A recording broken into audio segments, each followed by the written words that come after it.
Hi everyone, welcome back to another episode from Wake&Tech. In this video, we will be learning how to translate using ChatGPT. If you are looking for a way to translate to any language in ChatGPT, then the first thing to do is to open up the ChatGPT app on your device and log in.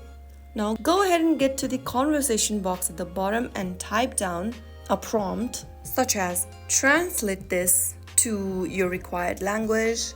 I'm just gonna type in Spanish. Now once you do that, you can then enter a text you would like to translate and then send the text to ChatGPT by tapping on the black arrow at the bottom right.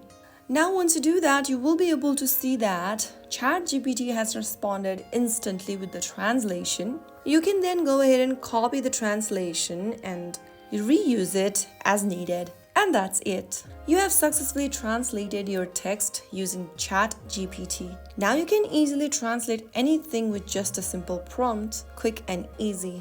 If you found the video helpful, don't forget to like, share, and subscribe.